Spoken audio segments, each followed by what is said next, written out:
الرحمن الرحيم الحمد لله رب العالمين وبه نستعين على أمور الدنيا والدين وصلى الله على نبينا محمد وعلى آله وصحبه وسلم maanta waxaan joognaa garoonkii laga dhisay degmada Waaciye oo runtii si qaanimo ah garoonkaas ay gacanta ugu hayeen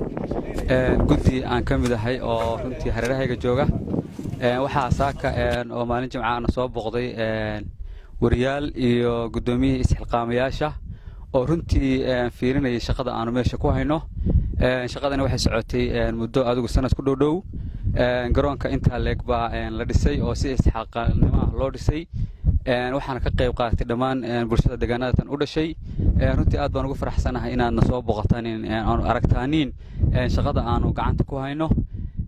aad iyo aad baa idin soo dhaweynaynaa aad iyo aad baa u mahadsantihiin bismillaahir rahmaanir rahiim sallallahu ala sayyidina muhammad wa ala alihi wa sahbihi wasallam awwal assalamu alaykum wa rahmatullahi wa barakatuh salaanka dib waxaan u mahad celinayaa maanta Allah subhanahu wa ta'ala oo in abuurto halkan keenay soo keenay salaanka dib saako subax jimcaha waxaanu joognaa garoonkii laga dhisay degmada Waaciye in garoonka degmada Waaciye yeelatay maaragtay oo laga dhisay oo wali qabiyaha qaarkiis wax ka dhiman yihiin waxa nagu soo booqday gudoomiyihii isxilqaamayaasha iyo bahda saxaafadda oo maaragtay noocyo badan marka waxaan warbixin ka siinaa garoonkaas la sheegay muddo sanad baa inta gacanta lagu hayay baa hadda wax ka dhiman yihiin baan inuu dhacay meelaha iska duway in garoonkan wuxuu ka kooban yahay 150 buu ka kooban yahay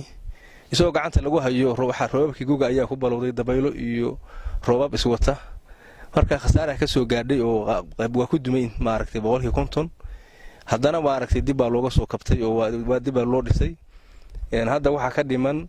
inta gudaha aragto gudahaantii waa dhisan yahay dibadda waa ka tarshaysan yahay haddaan halkan waa aragto tarshadii baa laga wadaa waatan soconaysa bariga oo gudaha dhinaca intiisa kale toona insha Allah inuu tarshayno saa ku wadno wuxuu yeelan doonaa kaabadihii uu yeelan doonaa maaragtay la fariisan lahaa oo jaranjarooyinkii loo sameeyay wuxuu yeelan doonaa suuliyaashii iyo maaragtay qolalkii laga dhisi doona roogga la dhigi doona jalyaashii baa la gelin doona wax badan baa laga qaban doona haddana wali waa qabiyo sida uu idin sheegay waxa gacanta ku haya garoonkan suurta galiyay marka Ilaahay laga yimaado dad isku soo xilqaamay oo la yiraahdo urur la yiraahdo dallis oo ka kooban deegaamadan isxilqaamayaasha dallis joogana dalka gudihiisa iyo daafihiisa meel dibadda aan meel kaliya meel badan marka waxaan u mahad celinayaa maaragtay intii ka qayb qaadatay oo gacanta ku haysay garoonkan inta dhaqaalaha ku bixisay iyo intii dhisay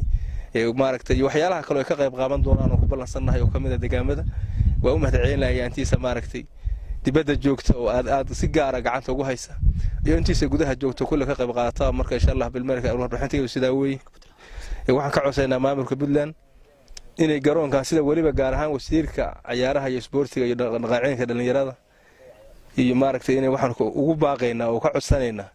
inay garoonkan dhameystiraan oo gacanta ku qabtaan way waa shaqadoodii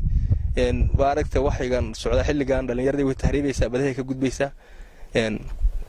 marka maadaama inta la soo gaarsiyo hawsha inta leeg la qabtay waagi hore dawladda qaban jirtay laakiin hadda waa wax qabsadaan kula qabsadee wax qabaan kula qabtay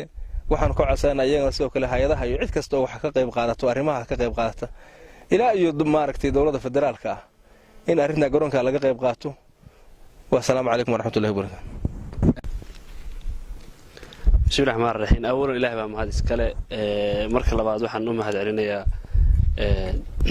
كودي قعنت كوهيا مشروع عزقات كوي وهذا جدًا وحن حصل الشركة هذا لما تكبيش جانوري لو كون إياه استدي طبعا سلقامي أشهر من أنت كنت الآن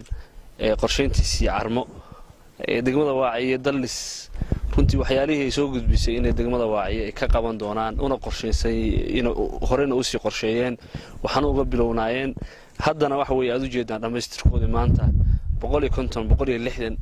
aad ogtiin bulshada Waaciye qurba joogteedii ganacsatadoodii dhalinyaradoodii waxgaradkoodii gaadiloodii dhammaan dadka ka wada shaqeynayay maanta inay hiil iyo hooba la gacan taagan yihiin runtii waxay diilo u tahay ama ay rajo gelinaysaa guud ahaan dadka raba inay